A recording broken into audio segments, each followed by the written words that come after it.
Welcome, everyone. It's lovely to see you all coming into our Zoom class today. For those of you who are new this week, my name is Christy. I'm on staff here at Unity of Tustin, and I'll be assisting Marj on the technical aspects of the class today. We just want to remind you that the class is being recorded, and we will send out a copy of the recording to everyone by the end of today. And that recording will be available for the next week. So if you would like to have access to the recording longer than the week, be sure to save it to your device. I think that's most of the technical aspects. Currently, everyone is muted. So if you wish to speak, you can raise your hand either visually, also down through your participants section. There's a place for you to virtually raise your hand as well. So we will call on you when that time comes. And at this point, again, I welcome you back to 100 Days of Prayer with Dr. Marj Britt. Hello, everyone. It is so wonderful to be gathering again. I can't tell you how much I look forward to these times together. And many of you have sent me emails telling me that you also look forward to the 100 days of prayer each week. And we are now going into our third week. And out of 16, it's quite amazing to me how quickly time flows. It just seems to dissolve into timelessness. So in some ways, we will be speaking about some of those dimensions on the call today. And the title that we're working with today is about listening to our deepest heart's desire. Well, for me, what that's really about is recognizing that our deepest heart's desire is very much connected with the Holy Spirit. And so when I pray, "Come, Holy Spirit," what I know is that's what I'm praying to connect with. My human mind understands it in multiple different ways, depending on where I am in my own experience of consciousness, how my own energy is flowing, and often, we have, and I'm going to talk a little more about this today. We have many different selves, and so how do we listen to our deepest heart's desire? How do we listen? Because our heart actually leads us and guides us. What I know is that our minds, our human minds, will lie to us. They lead us into all kinds of different directions, and sometimes some of them are painful. And our heart will never lie to us. What we have to be able to do is differentiate between our human thoughts and feelings and our deepest heart's desire. It will be pure. It will never guide you astray. Our human thoughts and feelings often guide us astray. Have you noticed that in your own life? And there are no mistakes, because what's really, really clear is that no matter what choices you make, they are all learning experiences that you can simply connect with, learn from, even teach from ultimately. You hear me in some of these calls referring to times in my life uh, that were many, many years ago. I'll perhaps talk about one of those today when I talk about one of the samples or examples that I've thought about. And yet,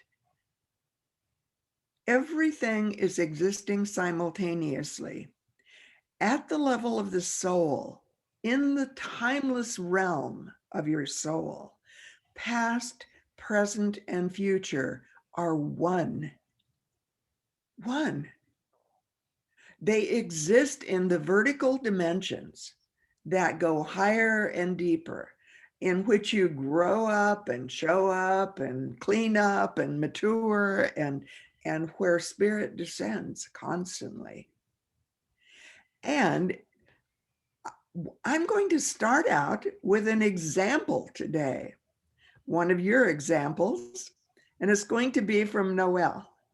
And Noelle Moore sent me an email after the very first call. And I thought I might get to it in previous calls.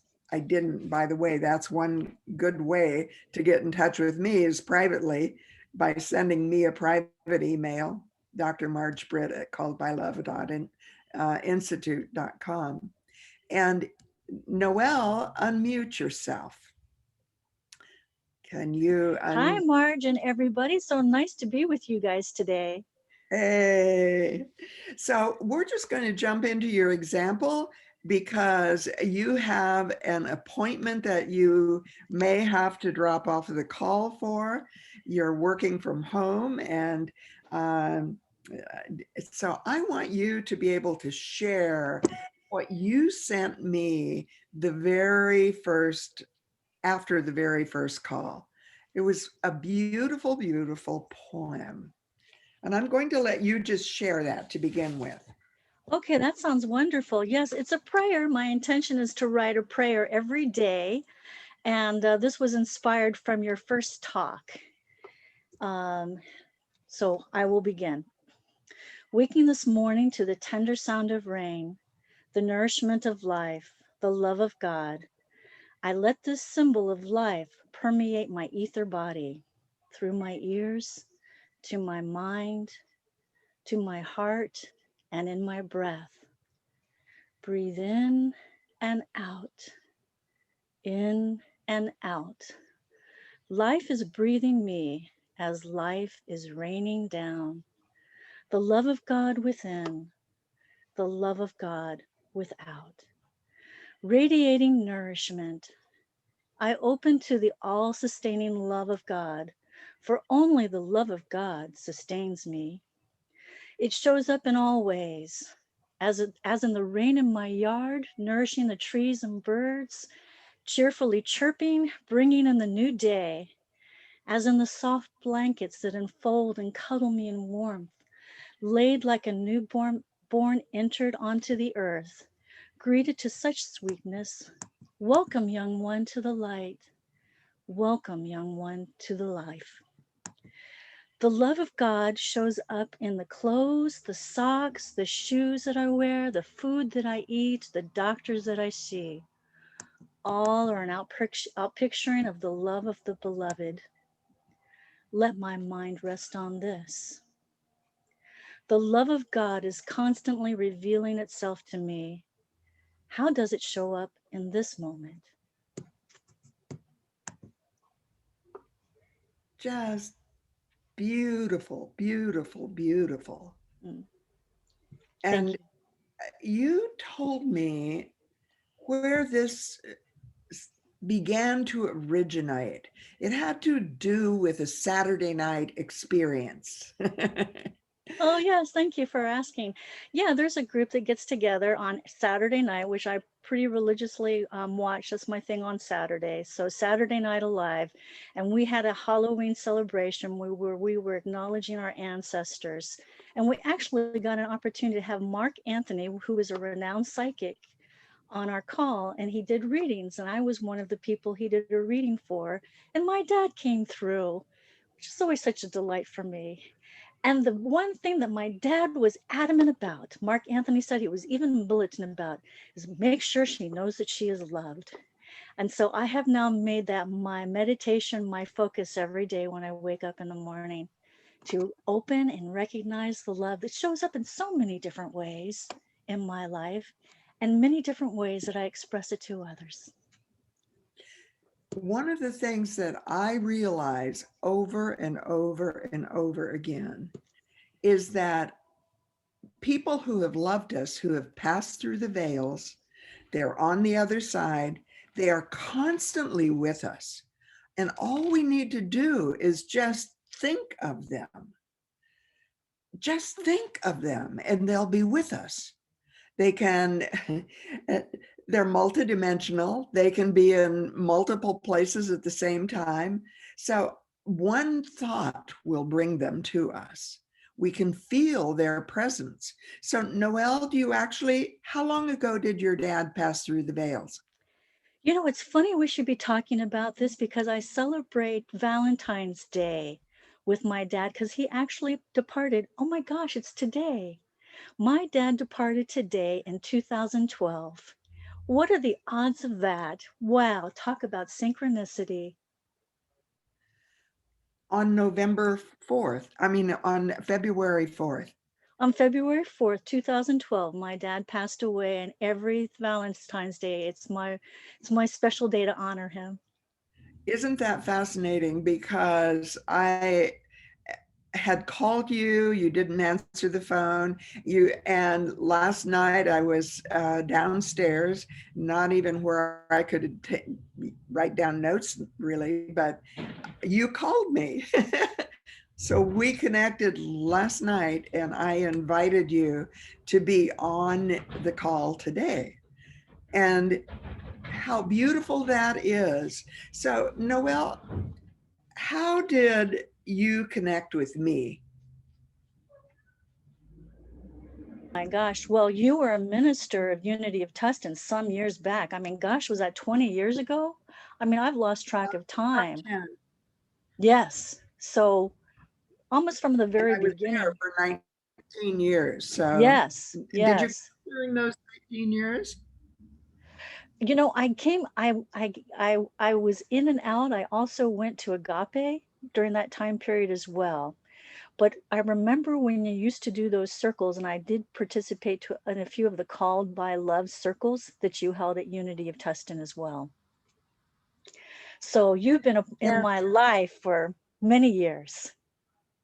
So you're a really important example of what's called destination ministry, because people will drive past many, often dozens of churches, even unity churches or religious science churches, en route to get to their destination ministry. And you live in San Clemente. That's And right. so So you made a long trip, and even to get to Unity of Tustin, and then beyond that, when you went to Agape. And you were actually on the ushering or greeting team at Agape for several years. yes, that's true. And are you getting a call that you need to be? No, no. Sorry about that. Aware you may get that call at any moment in the next 15 minutes or so. So, Noelle, I think the first time that I really felt deeply connected with you was when you started sending me messages on Facebook or Oh, commenting yes. on posts. And you weren't even using your own name, so I didn't have a name and a face to put together. Right. But you said such profound things. Hmm. And in your comments, there was always a deep heart connection. I want you to know that that matters. You radiate that love. You radiate that experience of connecting Thank heart you to so heart much. and Thank you. soul to soul. And then you came to my 80th surprise birthday party that Fabian gave at Unity in Tustin. Yes, And that was a very special moment for it me. was. And now here you are.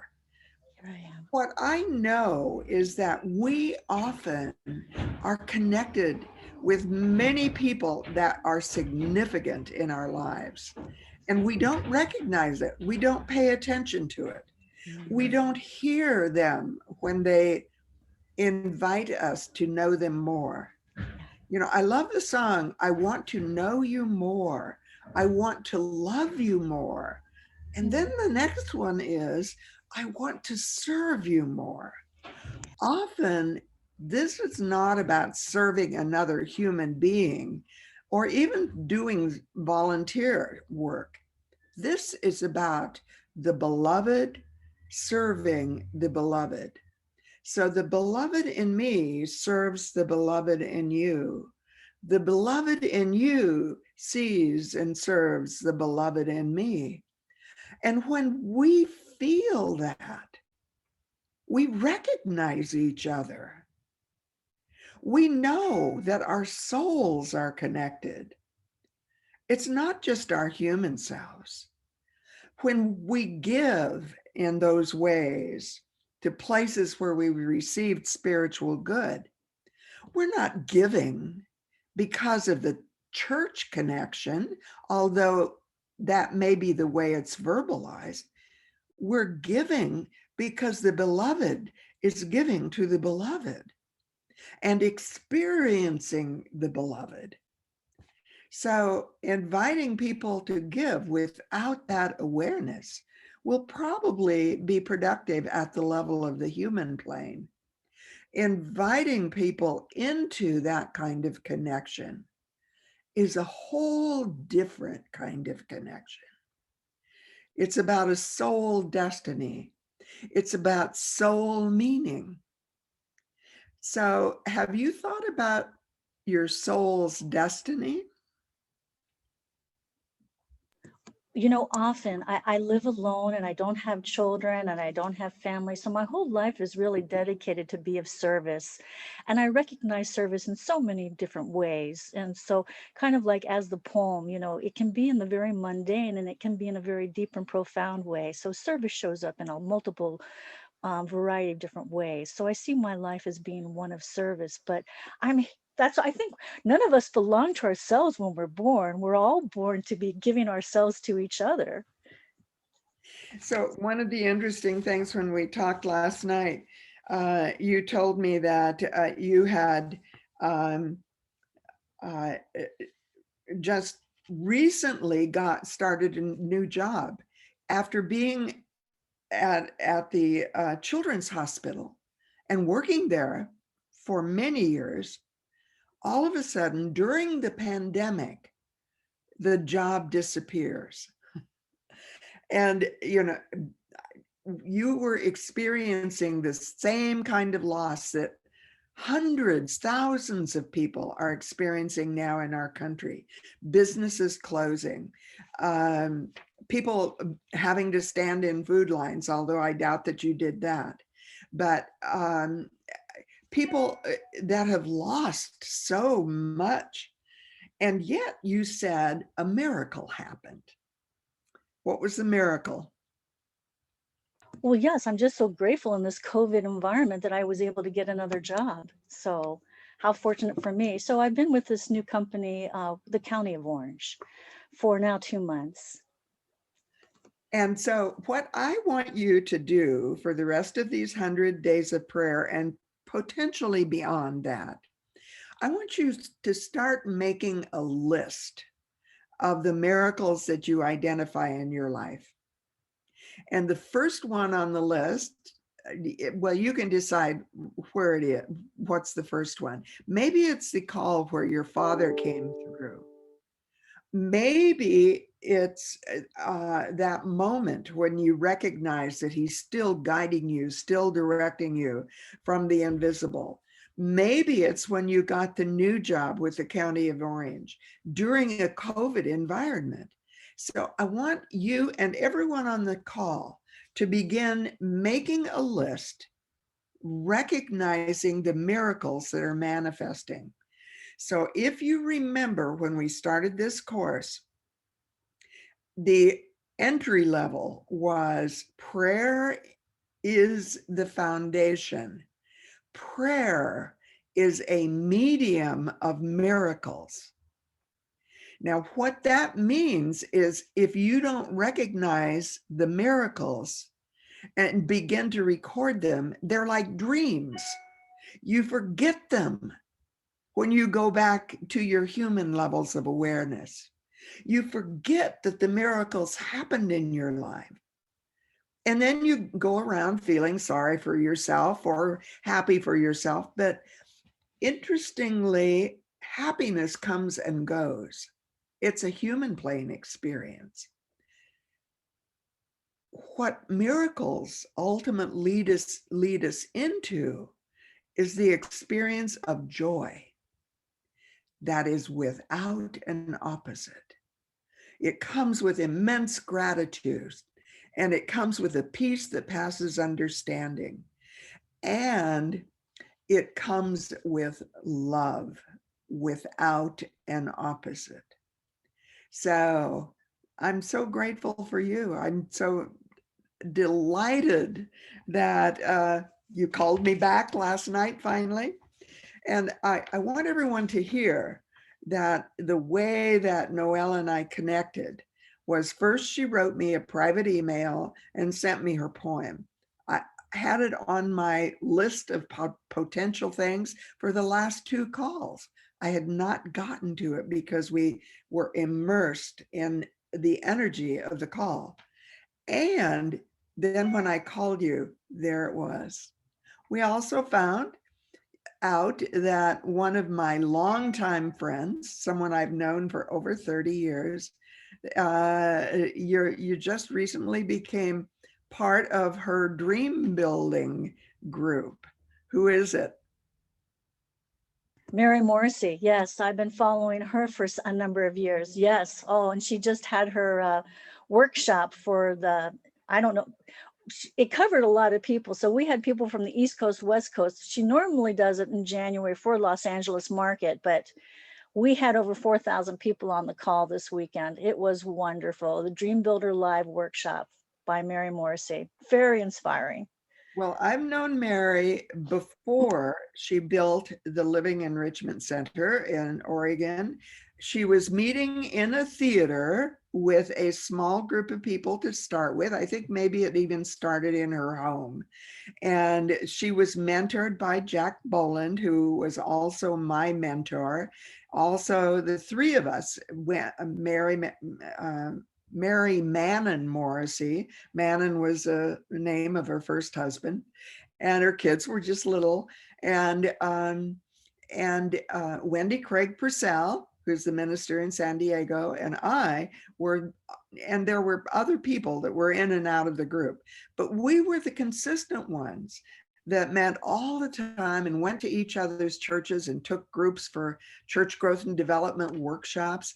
So I'm so delighted. She's a very inspirational teacher, and I've known her for over 30 years, and we share the same mentor. So it's amazing how all of those connections in our lives begin to connect us to other people, because often the energy field is very, very similar. So when I talk to you about your soul's destiny, know that some of the things you're learning in dream building is going to be related to your soul's destiny. So they're different things. Dream building can include human plane kinds of goals and achievements and that kind of step-by-step process. But soul's destiny, it's all there, always, already. So fabulous. Have a wonderful call with your new boss and that work group that you're going to be leaving the call for. And thank you so much, Noelle, for coming on live today.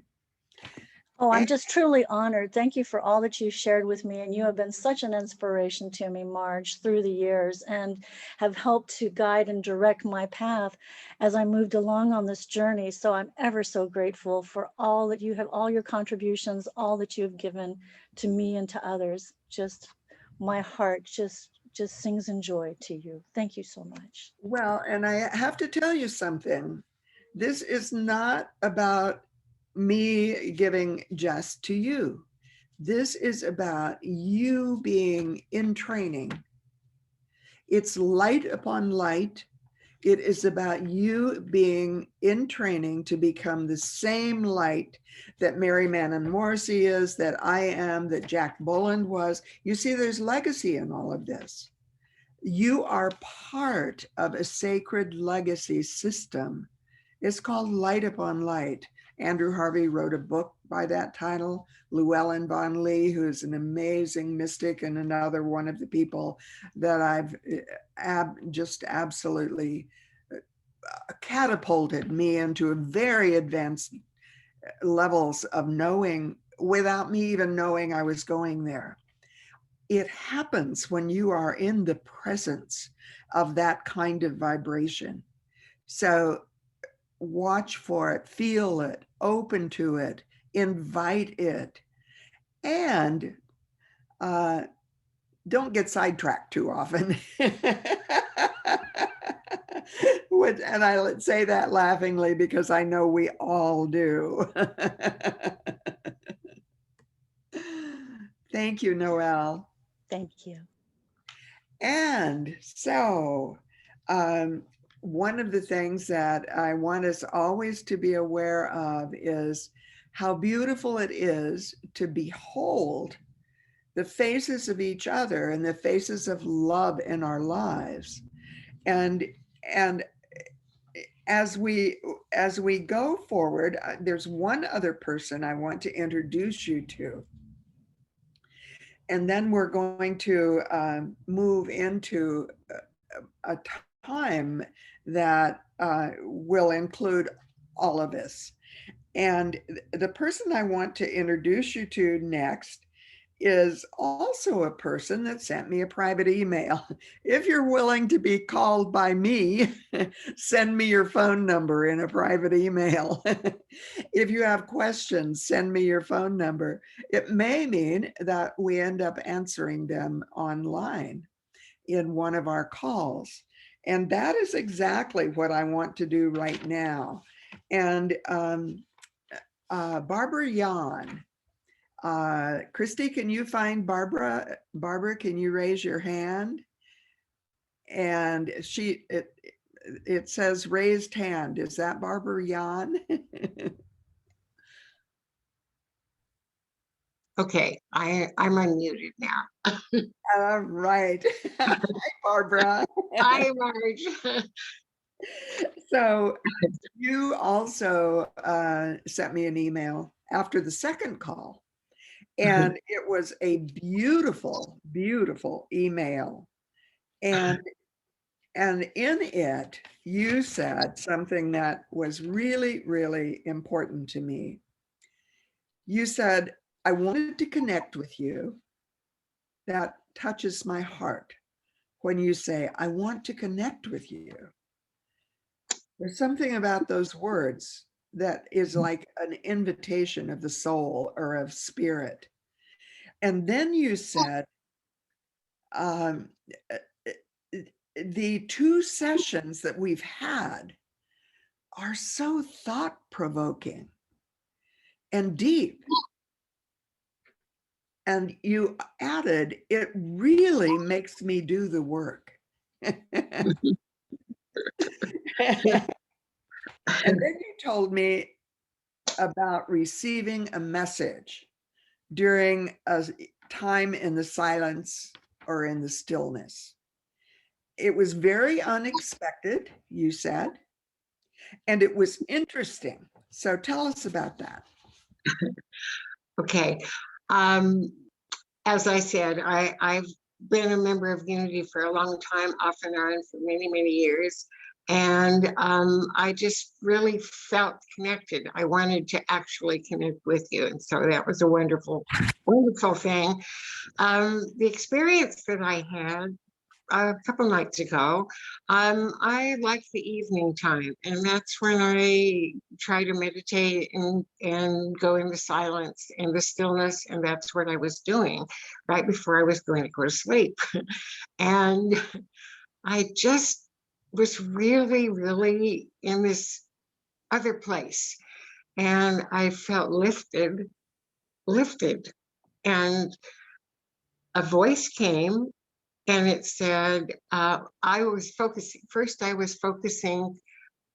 for myself on my breathing and the word one. And then out of our stillness came the word me. And I thought, me? Why is that coming out? And then I went back and was focusing again on one. And then it kept saying me. So I felt like that was a oneness, that we were, me and one were working together. And it was kind of very interesting to me that that happened. And then as I continued in this quiet place, another message came to me and it said, on my way. And I took that as meaning for me to be on my way somewhere. So I thought, where? And it came back again, on my way, and it was repeating again. And I said, where? And then a few seconds later, it said, you'll see. And this was repeated. And I just was, I just accepted it. But it remained with me. And I just kept thinking of that over and over again. And I thought that, to me, that was profound, especially the me and the one, that it was all one. We were connected, we were there. So it was an amazing experience. And I've had different experiences throughout my life, which, as you say, are miracles, because you think back, it's like, where did that come from? And it changed my thinking, my life. And when I first came to Unity, I mentioned on our phone call that I had been with Science of Mind, religious science, for a long time before that, and doing a lot of reading and listening. And we had some wonderful ministers and speakers. And so I was on that path. And then things changed in my life. And I found Unity of Tustin, and I was thinking, how did I find Unity of Tustin? Because you were the minister. This was probably, I thought back, maybe 1990s sometime. And I think it was because my mother had given my sister and me both subscriptions to Daily Word.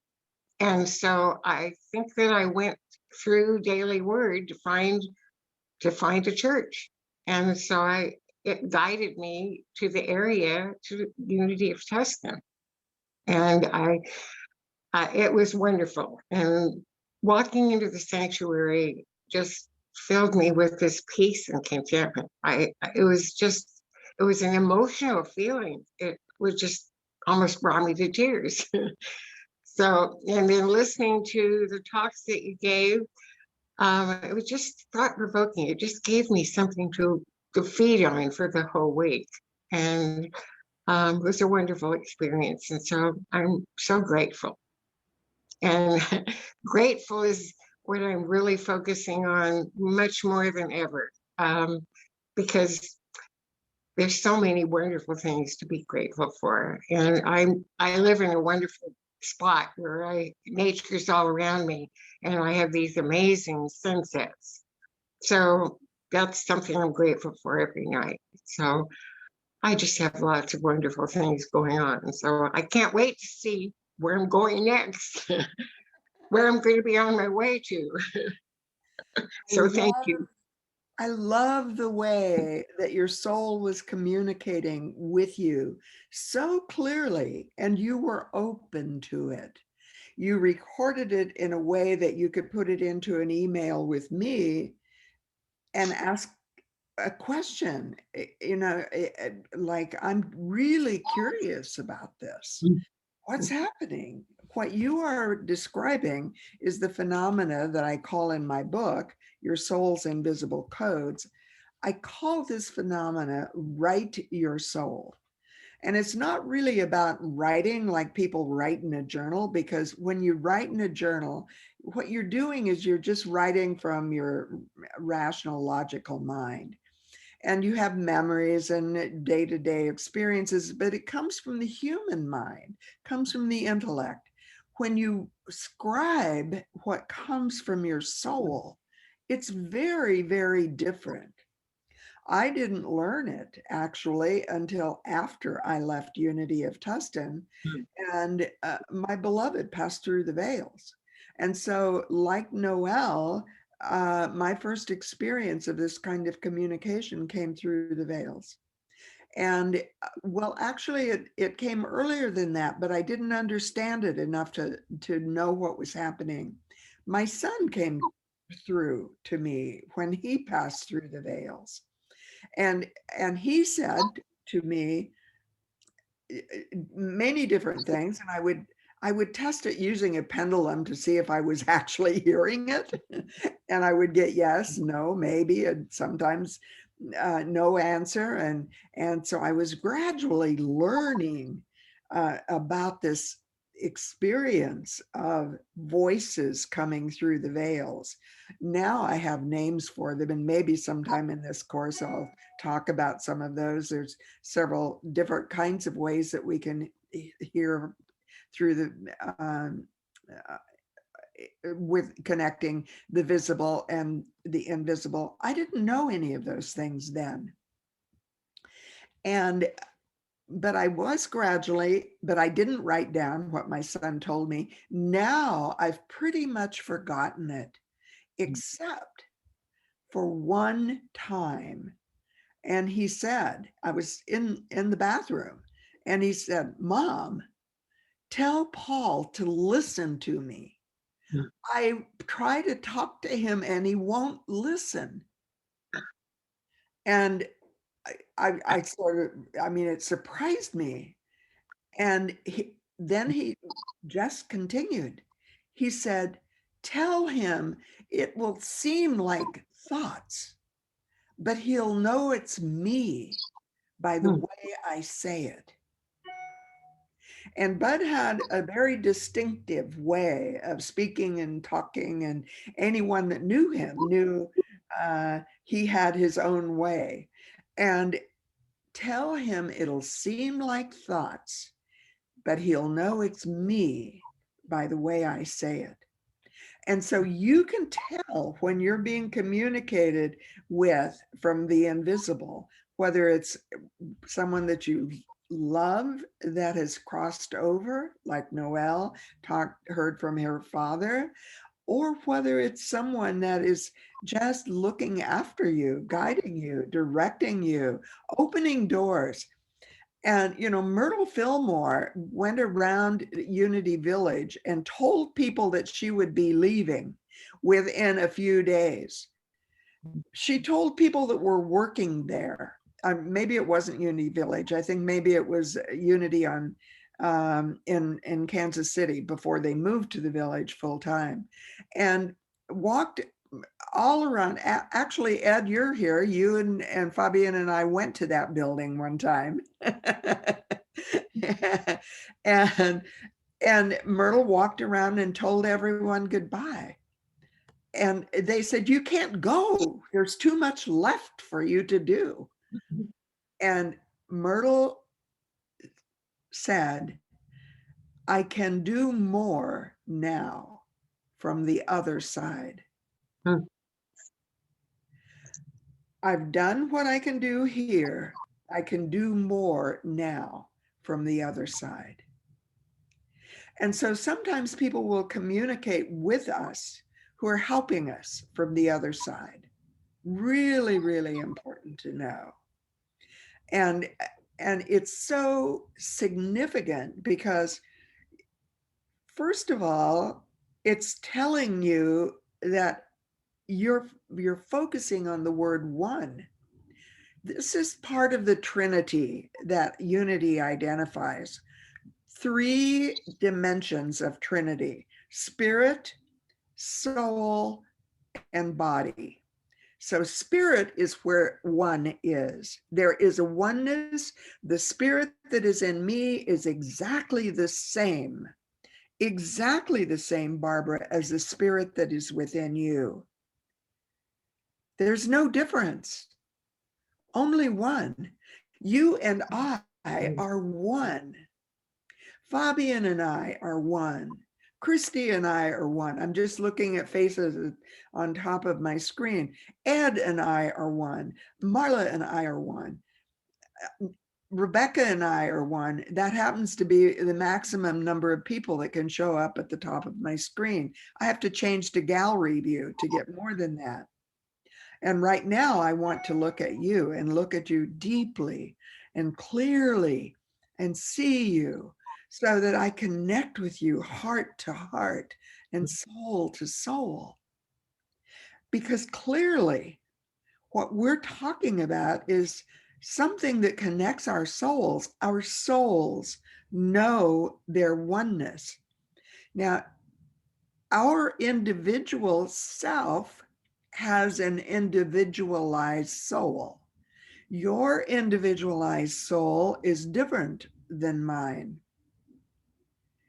Interestingly, it may be less different than my individualized soul with Christy, for example, on the call.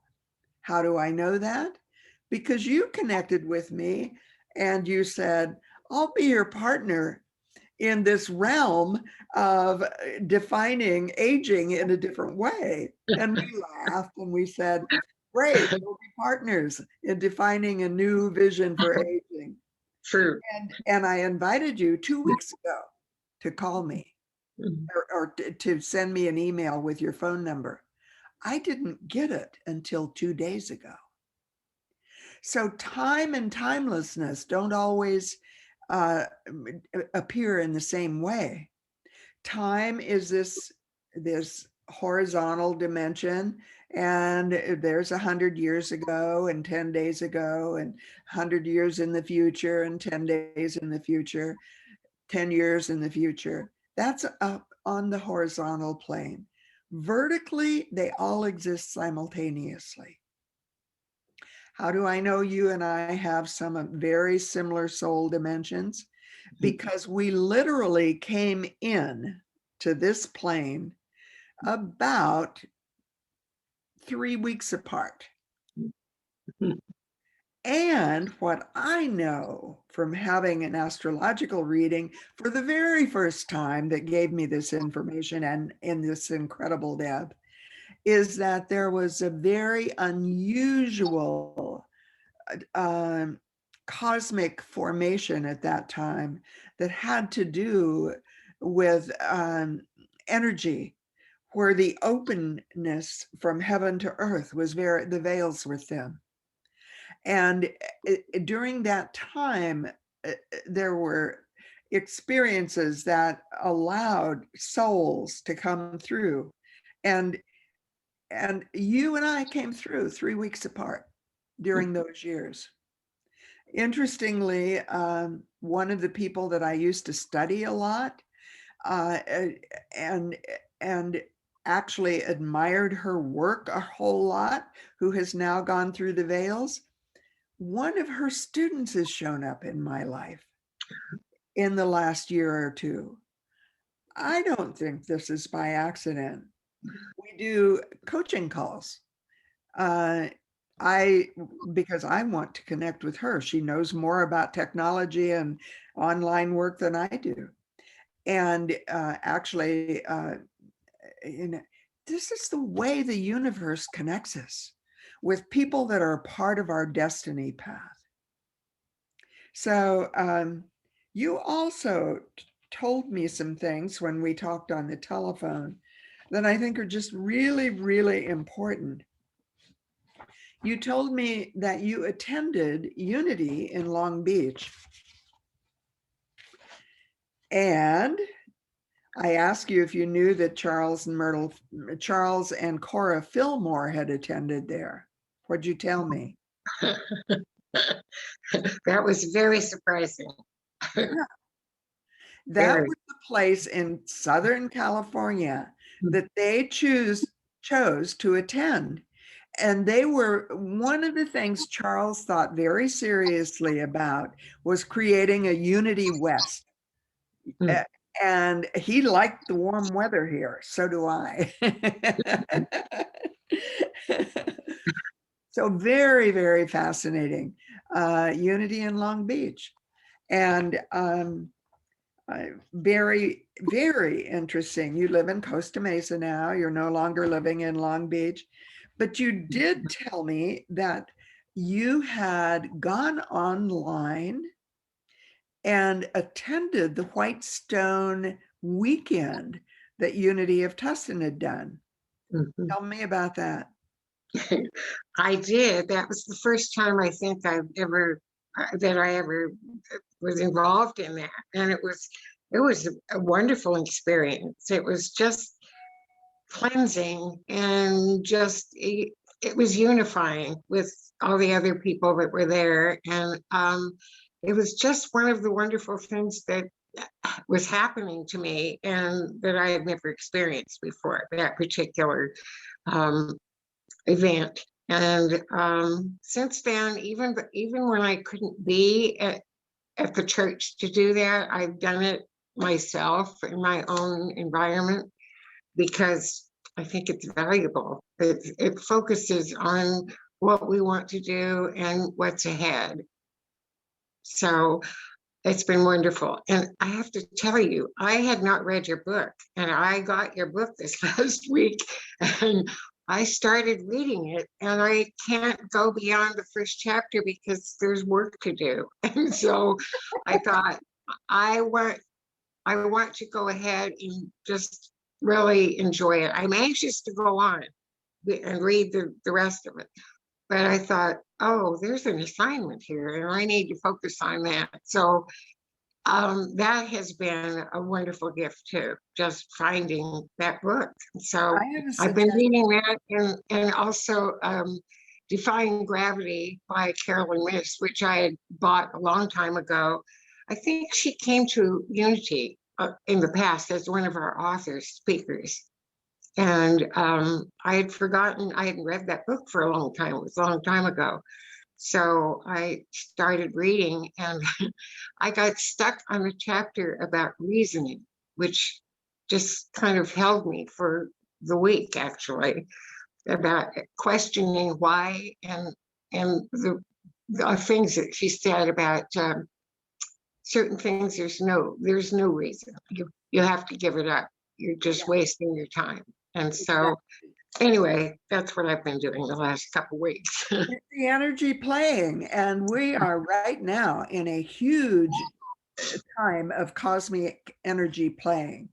And one of the things that happened on December 20th last year was that there was a total shift out of Earth planets and Saturn and Capricorn into the Aquarian age. So we are shifting into a quality of consciousness that is much more open, much lighter, much more Aquarian, much more air. And a lot of the ways that we've been in this stuckness for a long time are being dissolved. That's part of what's happening right now in the first 2 weeks of February. We've got a huge amount of cosmic energy going on. And isn't it fascinating? There's a second impeachment trial coming up next week. It's cosmically, it's part of a very predictable cycle. It doesn't have anything to do with personalities. It has to do with energy shifts. Of course, a lot of people will make it personal. So I just want you to know how much I enjoyed our conversation. Found out that your sister used to live in Colorado, and Boulder and Longmont, and Boulder, of course, is my hometown. And one of the things that you said to me, my kids call me ageless. But I want to tell you that Thomas More, who is very, very famous for his book, Care of the Soul, has recently written a new book called The Ageless Soul. Oh. I think you and I are both ageless souls. I attended an online intensive with Thomas More, which was involved in reading and studying his book. And what he has is a new vision of aging that is to be embraced and cherished. And it's one that is fulfilled and loving and connected. And there are initiations a dramatic series of initiations. And each one of us has all of the tools necessary for each of these initiations. And it's about experience and about maturity, and it's about fulfillment that we are to live. And one of the natural parts of aging is that the melancholy is a natural part of aging, Thomas More says. And we are to embrace it and accept it and celebrate it. It holds precious, treasured memories, and sometimes involves people that have crossed over the veils. And Thomas More says, don't confuse it with depression. It's not that at all.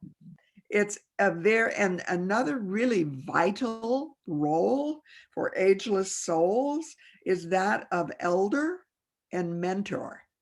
And especially for people who are younger and growing through into levels of maturity. And there are many, many parts to spiritual growth and many paths to spiritual growth. And we are learning to open into one after another. And often they come later in life as initiations.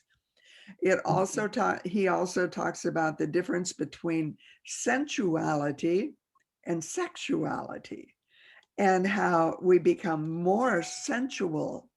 And the Barbara Marx Hubbard talked about we become co-creators rather than creators of physical beings.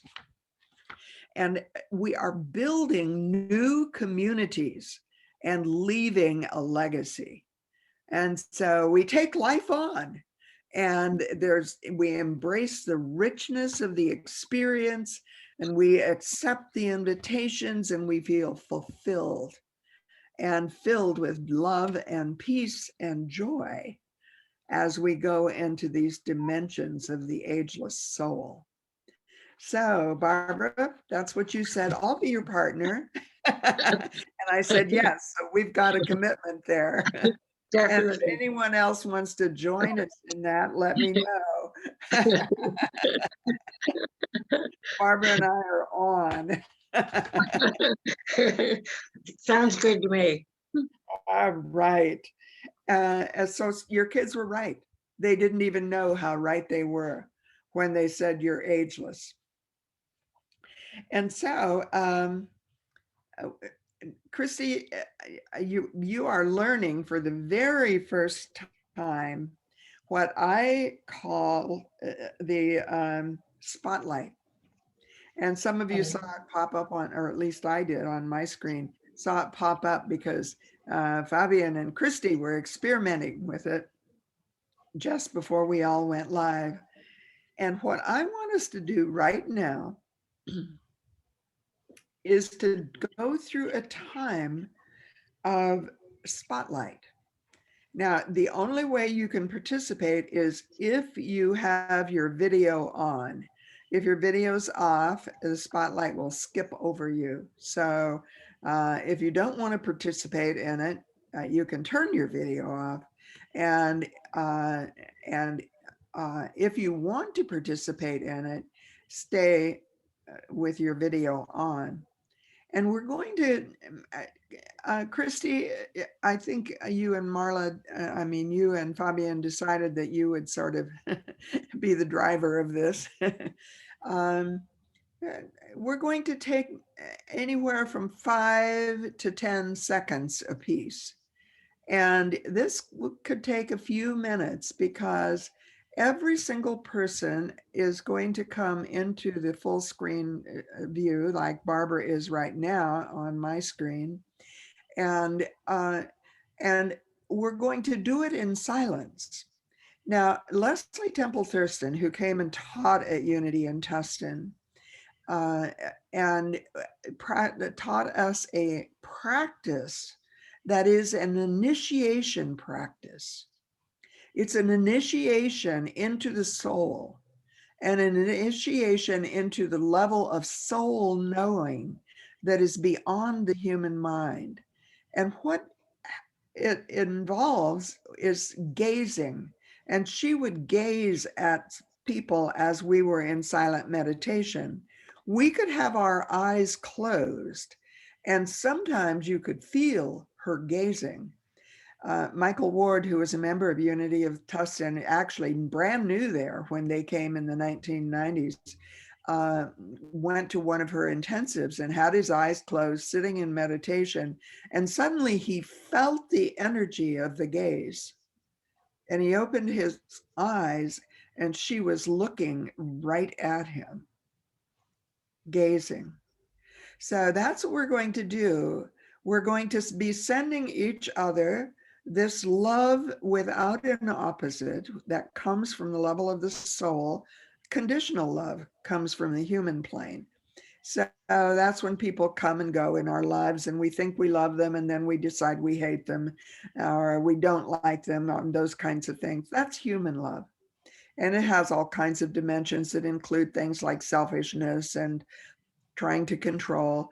That is not what we're talking about. We're talking about a soul love that is love without an opposite. It leads us into the peace that passes understanding. And that leads us into joy that is without an opposite.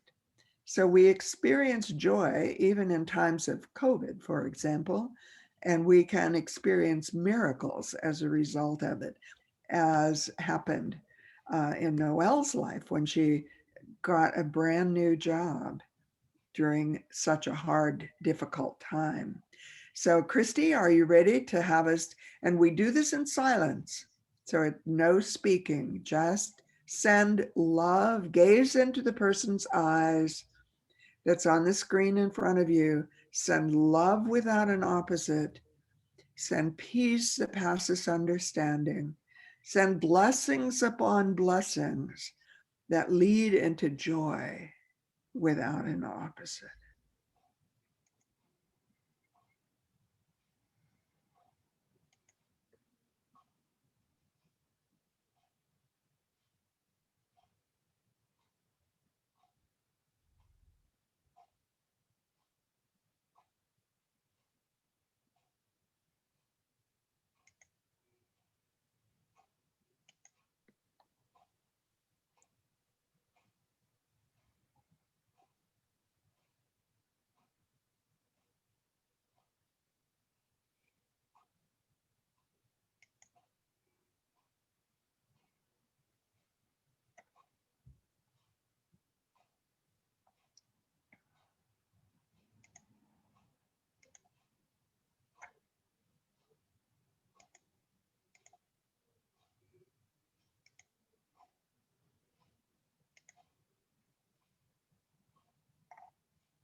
We've made it through all who had their video available.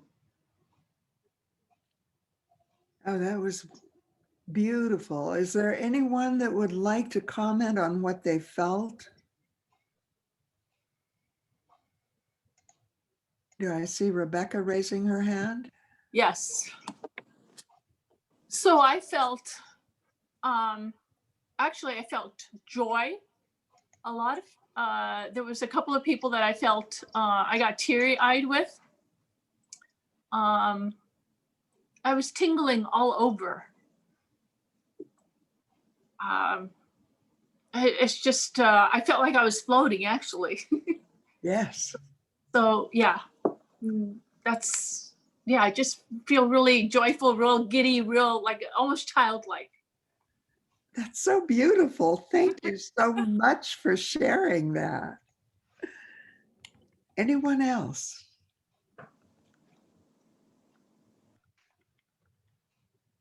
Raise your hand or raise it on the screen and Christy can see it. Go ahead, Barbara. That we are all divinely connected, and just to see each other's eyes and smiles, it just tickles me. That we really all are one. It's so true. We really are all one. Mm-hmm.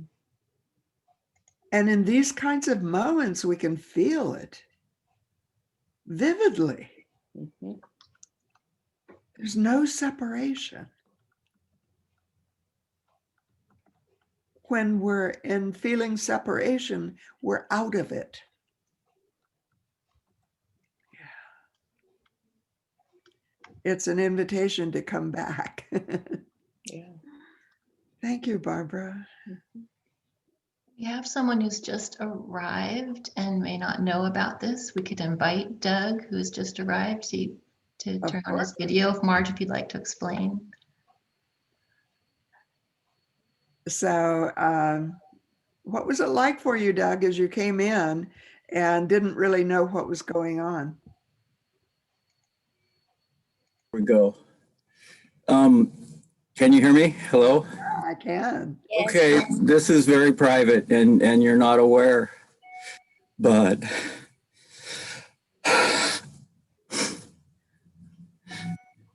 I lost a relationship that I left, not realizing that I didn't want to leave. And then I went through a struggle this year and just contacted, and my last comment to my partner that I lost was that if I ever saw her again, I would want to sit with her in silence for about 1 hour. And that was the last message that I sent her. And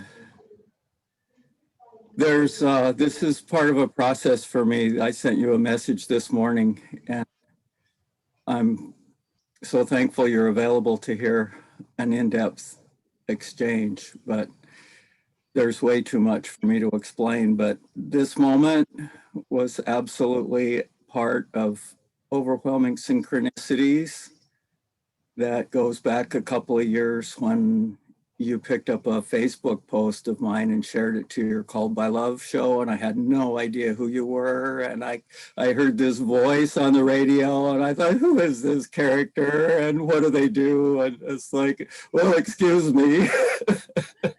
And since then, I've looked into it, and then I keep uncovering all of these layers of reflection of unity.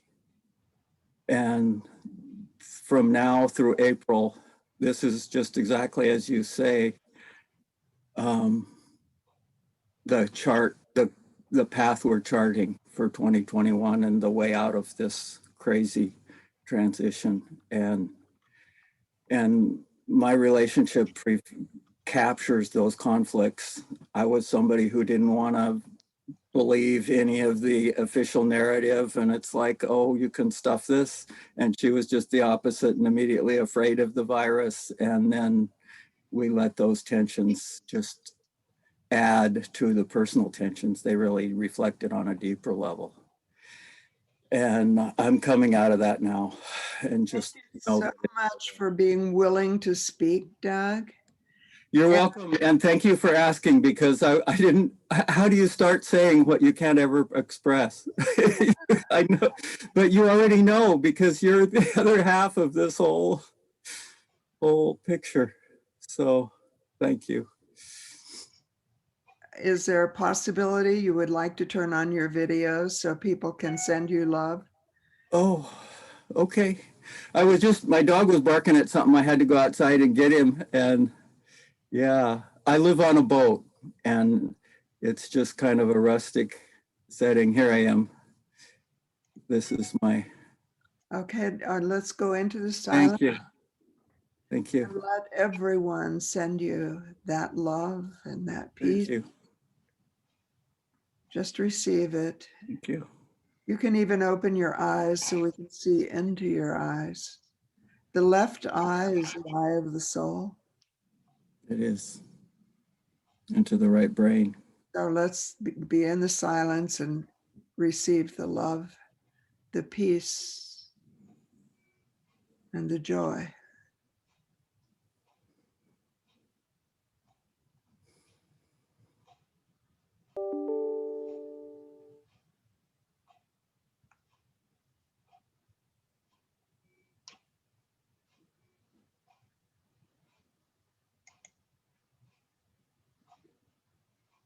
Thank you, Doug. Thank you. Oh, thank you everyone for participating in something that was so profound. It's the first time that we've ever done it on a call. I think we'll find a way to weave it in occasionally. Maybe not quite as long. Fabienne? Yeah. First of all, I would like us to come back to one person we haven't done it yet, which is Christy. But before we do that, I wanted to say, so it's like when it came to my part that I started to have teary-eyed, but that was just after you arrived, Doug, and I knew this was your first call with us. So I sent you a little message saying, this is what's happening. But I didn't really realize until you started explaining what your experience was and how much it meant to you. Because just after I had sent you the message, Christy spotlighted me and it just like overcame me. And one of the things that is really present and that I'm trying to do better with is the empathy and the sensitivity of turning what used to be a weakness into more of a gift. But as you shared, I was like, oh, what was coming up for me once everybody was with me was partially that, but it was maybe also part of the impact that I didn't even know until you verbalized from you. So I wanted to thank you for verbalizing that as well. And I would love for us to give the gift also to Christy. So Christy, I'm going to take over and spotlight you for now. So let's go into the silence and send that love without an opposite, the peace that passes understanding, and the joy that is without an opposite.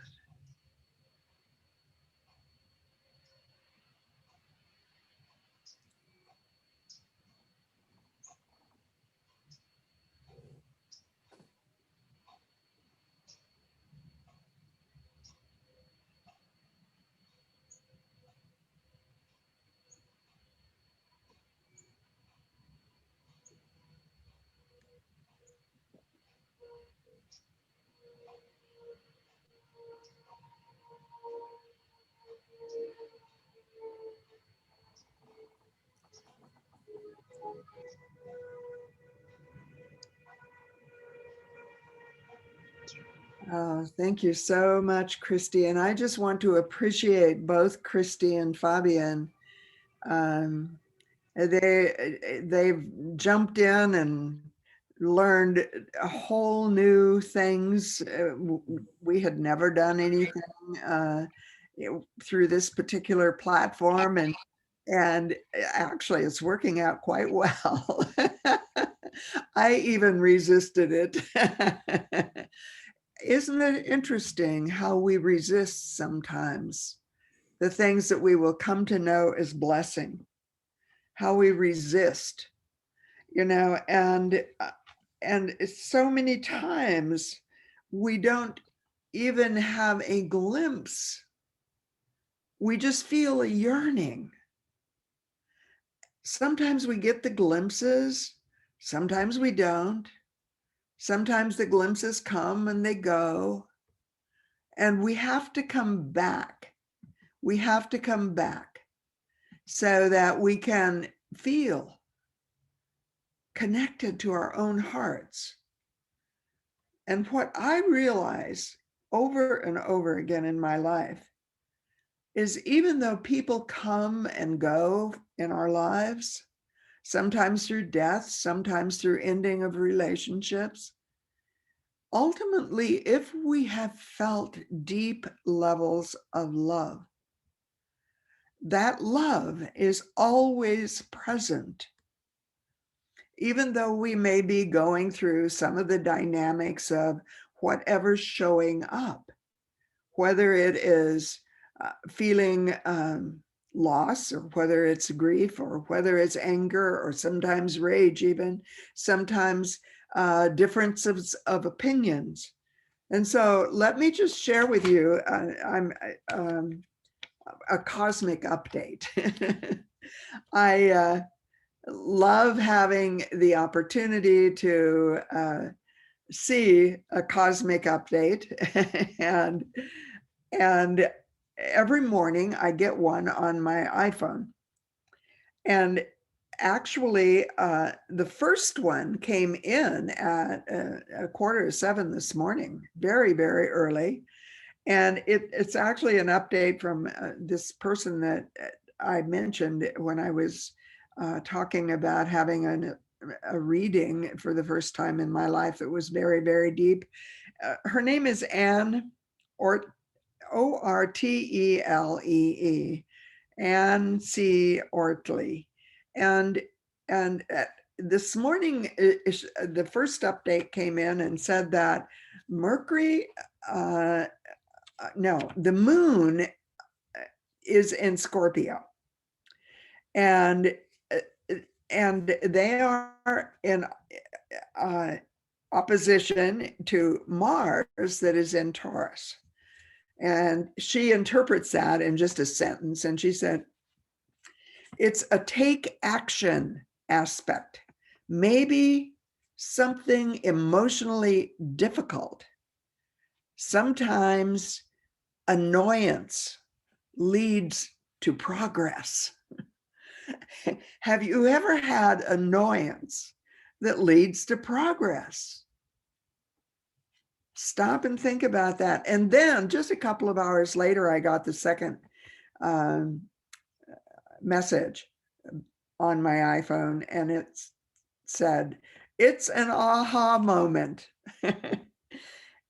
Neither is wrong, but their emotions are different. Communicate and make a plan.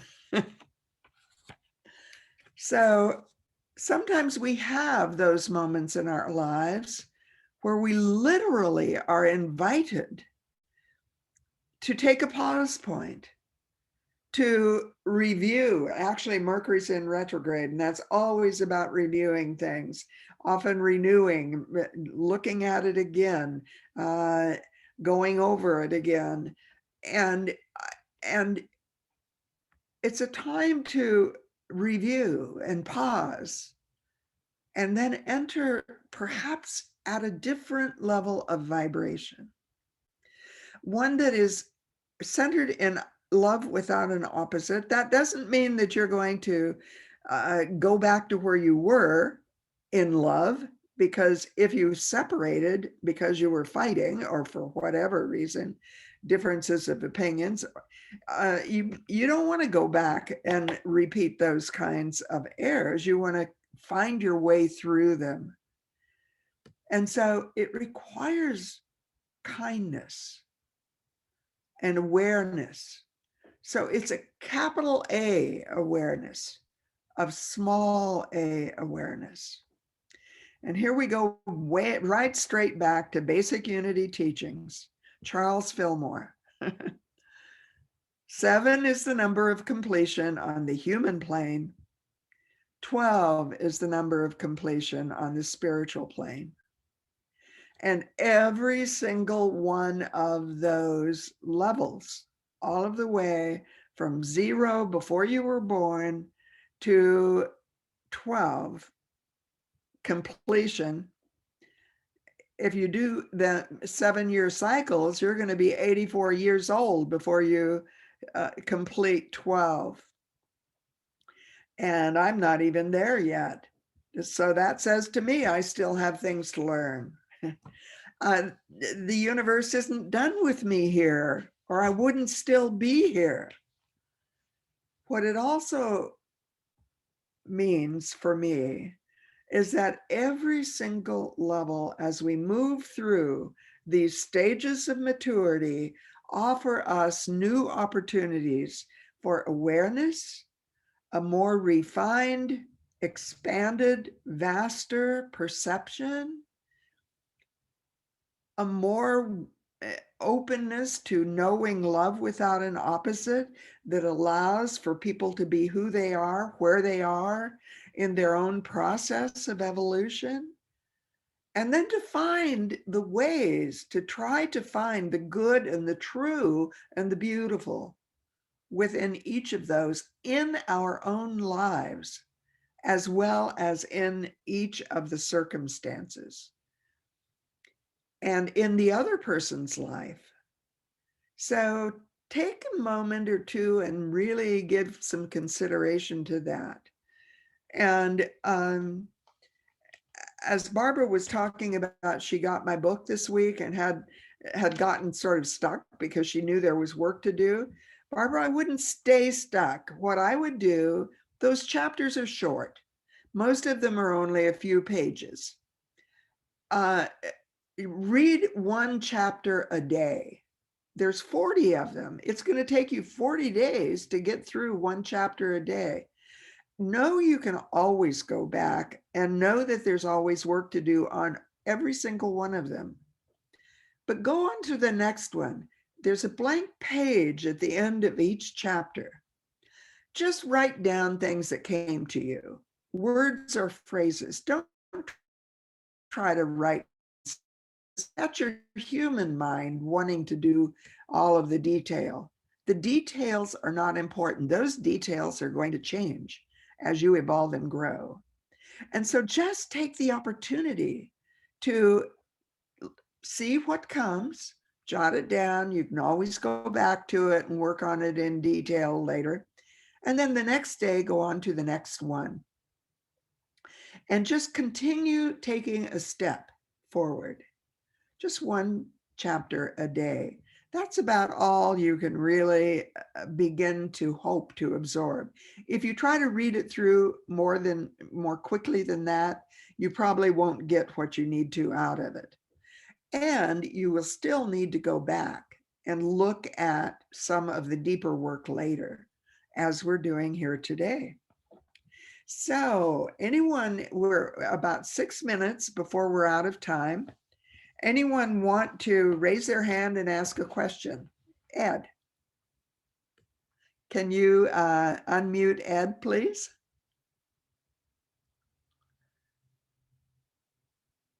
Okay, all right, I found it. Can you hear me?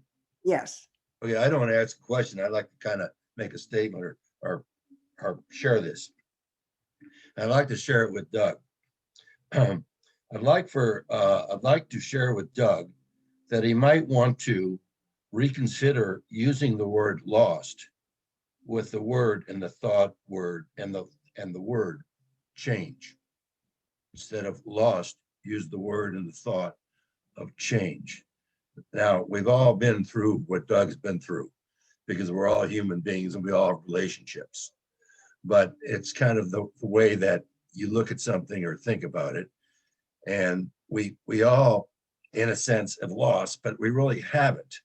But what we have experienced is there's a change. And where there's a change, there's usually a new beginning. That's all I wanted to share. Thank you, Ed. What I realize also is that there's multiple new beginnings. And, Absolutely. and so I'm going to share something that I hadn't intended to share. Ed and I have known each other since we were in our 30s. We actually had a romantic relationship at one point in our life. And then I ran away and went to New York. That was a change. A change. And that led me to a doctoral degree. And I remember Ed saying to me, and he says he never said it, but what I remember is Ed said, "Don't expect me to wait for you." So we even have different memories of different perceptions of what we said. The interesting thing is that we still have this amazing relationship that has existed now for almost 50 years. Since 1972. 1972 was when we met. Mhm. And so, there is no loss as long as you stay in the field of love. Love is not about possessing another relationship or another person. Right. Ed and I have both had marriages to different people, and we both had children with different people. And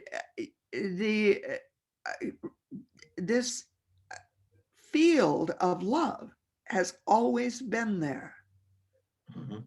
Because we were willing to recognize it in different ways. So it's a fascinating, beautiful, beautiful. Thank you, Ed. Right. It's And here. thank you for the beautiful person It's you've here and been it's in here. my life. Yeah, the last time Fabian and I were in Kansas City, Ed and Fabian and I went to the church where Charles and Myrtle Fillmore served. On Tracy. It was on On Tracy Street. So, and we toured it. Right. Anyone Okay. else want to raise their hand before we conclude? Marla, unmute, unmute. Okay, Marla, speak. Okay, I'm speaking. I thought the email said something about we were going to have a discussion about how we were going to connect in the group.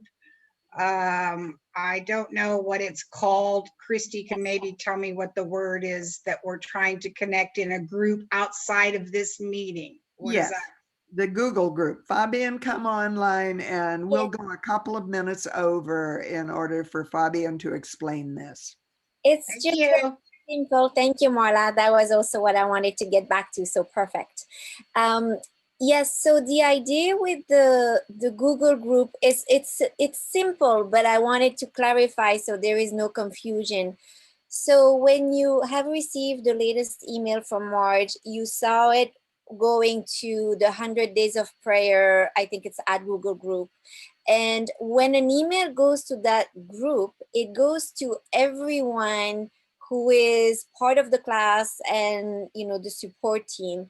So it was a way in some of the earlier sessions, some of the participants said they would like to be able to share with each other, but we know some people don't have Facebook and some people don't use this or that. So we thought that would be the easiest, but it was just to clarify that when an email goes, and everyone can send an email to that group, but when you do that, it goes to everyone in the group, except if the people change their settings to not receive those emails. So you can also change your settings, and that was in the email that was sent about that. If not, I can guide you through, because you can also see the messages directly on Google, but the simplest way to use it is just use it as an email, just knowing it goes to everyone except people decided to opt out of them. I don't know if that clarifies. Yeah. Okay, thank you, Marla, for asking that question. Anyone else have a quick question before we finish?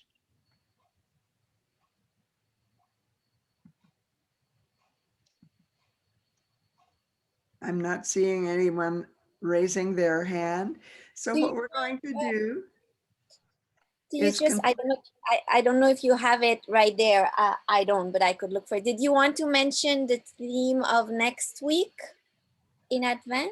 I don't have it right here, so yes, it is. I'm remembering it. Next week is surrendering to the Holy Spirit. So we're still going to be talking about how we access and surrender to. So this year of COVID has required a lot of people to surrender to the Holy Spirit. The Holy Spirit is always inviting us, leading us, guiding us to the next vibration, the next level of purity, the next level of more vast love in the soul's journey back to oneness. So that's next week. And we'll be talking about that. And taking some deep dives into it. So thank you, all of you, for your willingness to do the deep dives. You know, there's no surface kind of journey when we're talking about the soul and oneness with God, or oneness with love, or dissolving into the beloved, embracing the beloved. Our country is in desperate need of your prayers this week. So really, as we go into this coming week, even though it's been cosmically predicted that it would be very, very difficult, dark secrets would be exposed, is the way that it's put in the cosmic language. We're in that process right now as a country. So let's everyone hold the country in prayer and each other in prayer, and know that we're all part of the one. And we're going to go into Liebestrom, and I think we've got even the recording figured out.